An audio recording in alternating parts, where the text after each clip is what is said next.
Hi friends, எல்லோருக்கும் வணக்கம். எல்லோரும் எப்படி இருக்கீங்க? நல்லா இருக்கீங்களா? இன்றைக்கி அந்த கதையோட அடுத்த பகுதி தான் பார்க்க போகிறோம். அதுக்கு முன்னாடி நீங்கள் செய்ய வேண்டிய விஷயம் அப்படின்னு கேட்டிங்கன்னா, மறக்காமல் நம்ம சேனலை சப்ஸ்கிரைப் பண்ணிக்கங்க. கீழே இருக்க பெல் பட்டனையும் கிளிக் பண்ணுங்கள். அப்போ தான் நான் போடுற வீடியோஸ் எல்லாமே உங்களுக்கு ஒரு நோட்டிஃபிகேஷன்ஸ் வரும். ஸோ மறக்காமல் சேனலை சப்ஸ்கிரைப் பண்ணிவிட்டு வீடியோ பாருங்கள் ஃப்ரெண்ட்ஸ். வாங்க நம்ம கதைக்குள்ளே போகலாம்.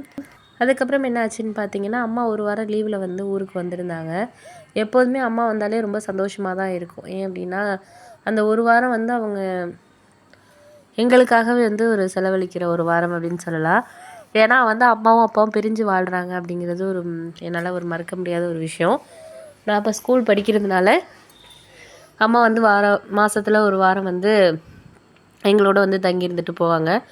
அப்பா வந்து அதுக்கு வந்து மறுப்பு சொல்லலை.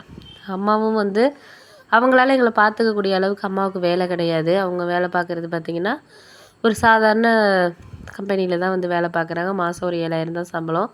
ஆனால் நாங்கள் படிக்கிற ஸ்கூல்ஸ் வந்து கொஞ்சம் காசு கட்டி படிக்க வைக்கணும். அதனால் வந்து எங்கள் அப்பா என்ன சொல்லிட்டாருன்னா, நானே பிள்ளைங்க எல்லாரையும் வந்து 2 பிள்ளைங்களையுமே நானே பார்த்துக்கிறேன். நீ எதுவும் வந்து எனக்காக வந்து இது பண்ண வேண்டாம் அப்படிங்கிற மாதிரி சொல்லிட்டாங்க. அதனால் நான் என்ன யோசித்தேன் அப்படின்னா, சரி நம்ம வந்து அப்பாவோட இருந்து படித்தாலும் எனக்கு ஆனால் அம்மாவும் எங்களுக்காக ரொம்ப கஷ்டப்பட்டுருக்காங்க. அவங்க வந்து படிச்சிருந்தாலுமே எங்களை வளர்க்கணுங்கிறதுக்காகவே அவங்க வந்து வேலைக்கு போகலை. அவங்க அன்றைக்கி வேலைக்கு போயிருந்தாங்கன்னா இந்த ஒரு 10-15 வருஷத்துக்குள்ளே அவங்களுக்கு வந்து ஒரு மாதம் ஒரு 40,000 50,000 சம்பளம் வாங்குகிற அளவுக்கு அவங்களோட நிலையை வந்து உயர்த்திக்கிட்டு இருப்பாங்க.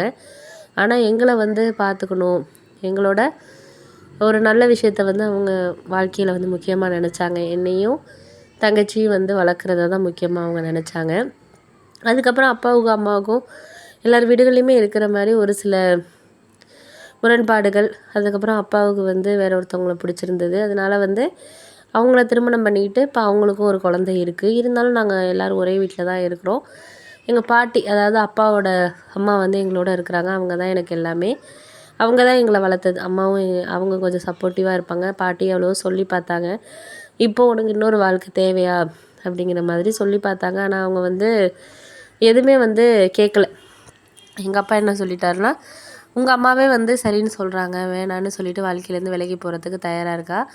நீங்கள் எதுக்கு தேவையில்லாத விஷயங்களை பேசிக்கிட்டு இருக்கீங்க அப்படின்னு சொல்லிட்டு தான் அவங்க அப்படின்னு சொல்லிட்டதுக்கப்புறம் அம்மா ஆனால் வாரத்தில் ஒரு வாரம் வந்து எங்கள் வீட்டு மேலே இருக்க வீட்டில் தான் வந்து நான், பாட்டி, அப்புறம் தங்கச்சி எல்லாருமே நாங்கள் தனியாக சமைச்சு சாப்பிடுவோம்.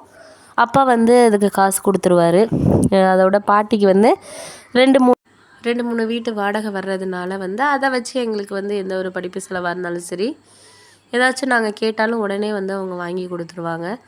அந்தளவுக்கு தான் எங்களை அவங்க பார்த்துக்கிட்டு இருந்தாங்க. ரொம்பவே ஒரு நல்ல ஒரு இது. ஆனால் அம்மா வந்து எங்கள் வீட்டு மேலே இருக்கிறப்ப பார்த்திங்கன்னா, அப்பா எங்கள் வீட்டு மேலேயே வரமாட்டார்.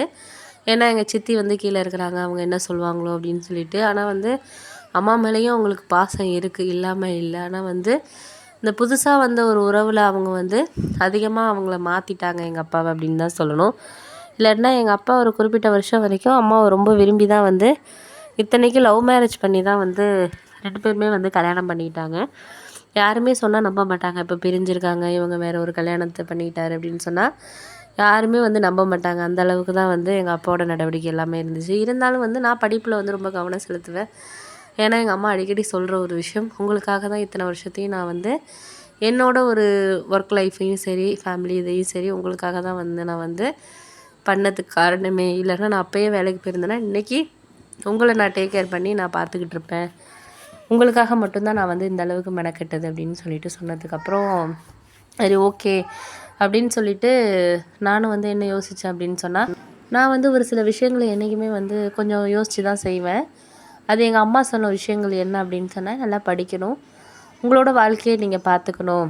இன்றைக்கி வந்து நான் வந்து உங்களுக்காக இது பண்ணது மாதிரி நீங்கள் வந்து எங்களோட இந்த பிரிவுனால் உங்களோட வாழ்க்கை வந்து பாதிக்கப்படக்கூடாது. அதுதான் என்னோட ஒரு ஆசை அப்படின்னு சொல்லிட்டு சொன்னாங்க. அதான் எங்களுக்கும் கரெக்டாக இருந்துச்சு. அதனால் வந்து நான் கொஞ்சம் நல்லாவே படிப்பேன், தங்கச்சியும் படிப்பான்.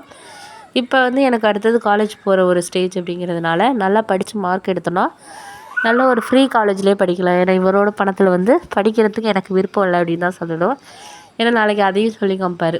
அதனால் வந்து எனக்கு என்னதுன்னா, மார்க் நிறையா எடுத்துட்டோன்னா நம்ம வந்து ஹாஸ்டல் அது மாதிரி சேர்ந்துட்டோன்னா கூட அம்மாவை போய் அடிக்கடி பார்க்கலாம். அதுக்கப்புறம் நல்ல ஒரு வேலை பார்த்தேன்னா தங்கச்சி, பாட்டி எல்லாரையும் நான் வந்து அழைச்சிட்டு போயிடுவேன் அப்படிங்கிற ஒரு இதில் தான் நான் இருந்தேன். அதனாலேயே வந்து நல்லா படிக்கிறதுக்கான ஒரு முயற்சிகளையுமே நான் பண்ணிக்கிட்டு இருந்தேன் அப்படின்னு தான் சொல்லலாம். அந்த அளவுக்கு ஒரு நல்ல ஒரு முயற்சியோடு தான் நான் வந்து இருந்தேன்.